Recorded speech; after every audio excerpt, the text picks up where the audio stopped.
लेकिन मुझे आश्चर्य होता है कि जो सदस्य यहां पे प्रश्न उठा रहे थे, आप एक बहुत सीनियर सदस्य हैं, वो तो जब चिल्ला रहे थे तो मुझे उनके स्वास्थ्य की भी चिंता हो रही थी।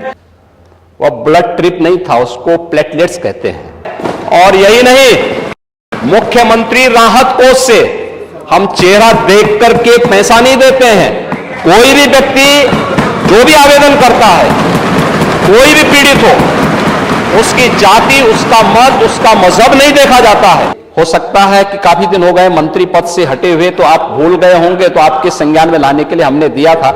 इधर रहते तो हो सकता है कि कुछ लॉलीपॉप मिल भी जाता, लेकिन वहां रहकर के वो कभी नहीं मिलना है।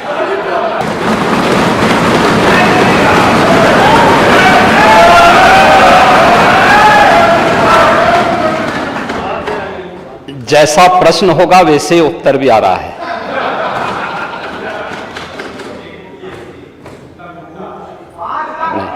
शांति सुनिए। प्रश्न ही उल्टा था, तो उस उल्टे प्रश्न को सही करने का प्रयास हुआ है। और अभी तो आपने आधा ही उत्तर सुना है। पूरा सुनेंगे तो संभवतः पिछला इतिहास याद आने लग जाएगा। महोदय, माननीय सदस्य ने बहुत महत्वपूर्ण मुद्दे की ओर ध्यान आकर्षित किया है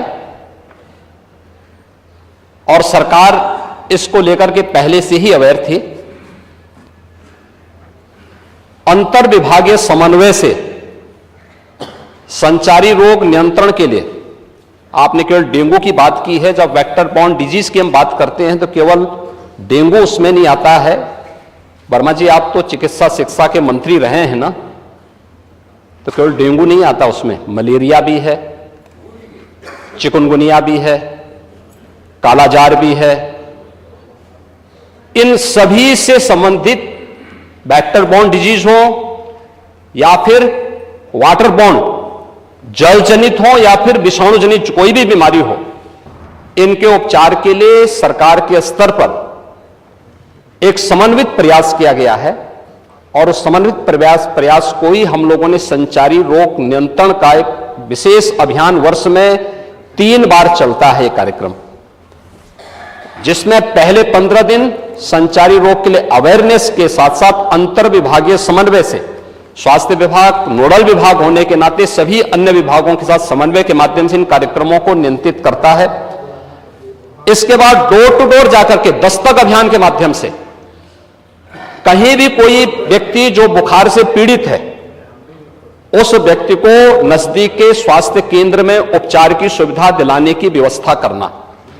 उत्तर प्रदेश 25 करोड़ की आबादी का राज्य है और स्वाभाविक रूप से अलग अलग क्लाइमेटिक जोन होने के नाते अलग अलग क्षेत्र में अलग अलग प्रकार की बीमारियां देखने को मिलती हैं।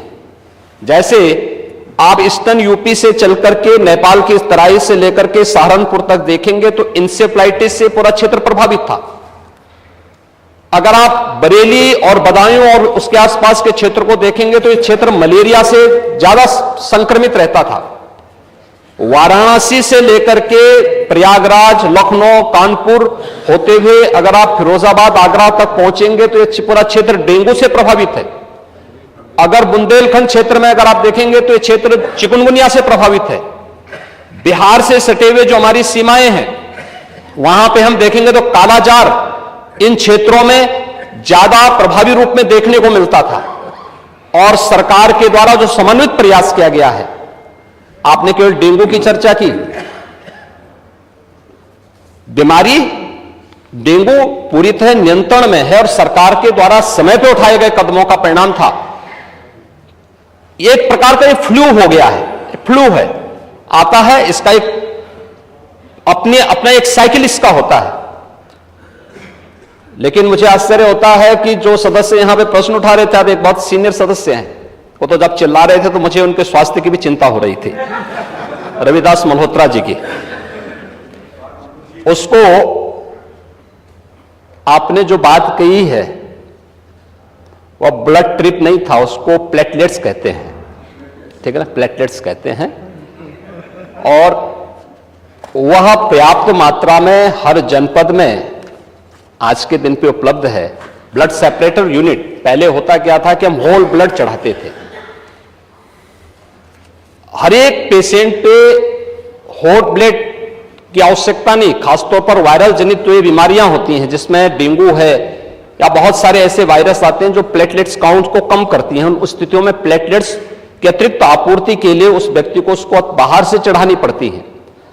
इसके लिए हर जनपद में ब्लड सेपरेटर यूनिट दी जा चुकी है, वे काम करनी शुरू की है। वहां पे हर जगह सरकार के स्तर पर बेहतर प्रयास हुआ है।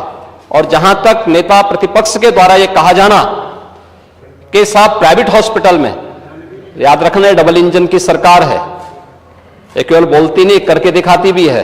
प्रदेश के अंदर 10 करोड़ लोगों को आयुष्मान भारत और मुख्यमंत्री जन आरोग्य योजना के अंतर्गत 5 लाख रुपए सालाना स्वास्थ्य बीमा का कवर भी ये सरकार उपलब्ध करा रही है।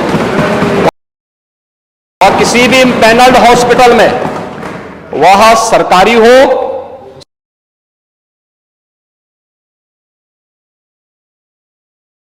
सरकारी में सारी सुविधाएं फ्री में हैं, लेकिन किसी भी प्राइवेट हॉस्पिटल में जाता है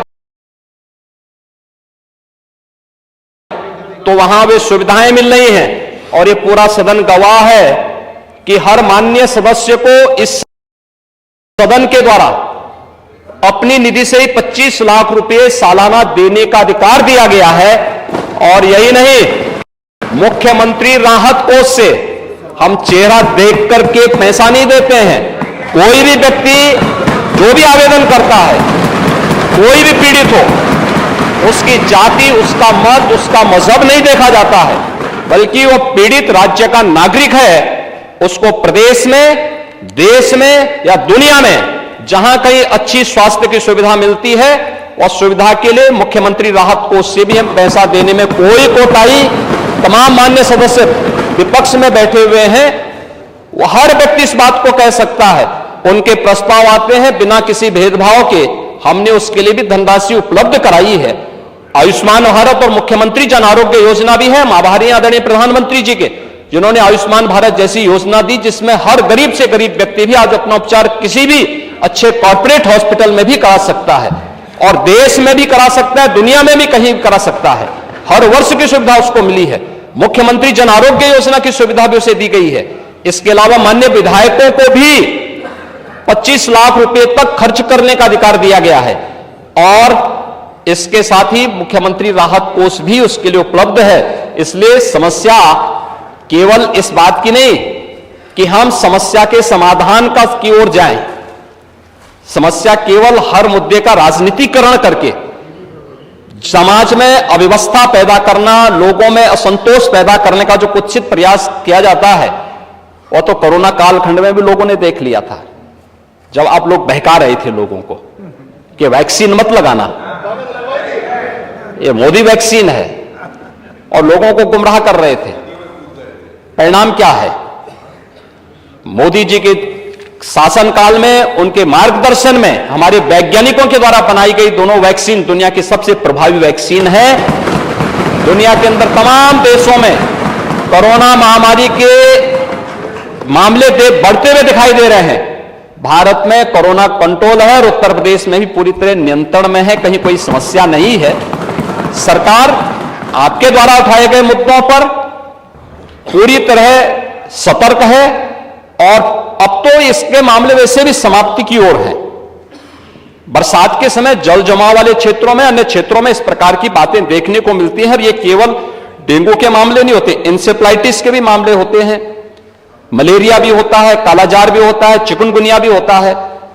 तो आपकी जानकारी के लिए, हो सकता है कि काफी दिन हो गए मंत्री पद से हटे हुए, तो आप भूल गए होंगे, तो आपके संज्ञान में लाने के लिए हमने दिया था। इधर रहते तो हो सकता है कि कुछ लॉलीपॉप मिल भी जाता, लेकिन वहां रहकर के वो कभी नहीं मिल रहा है।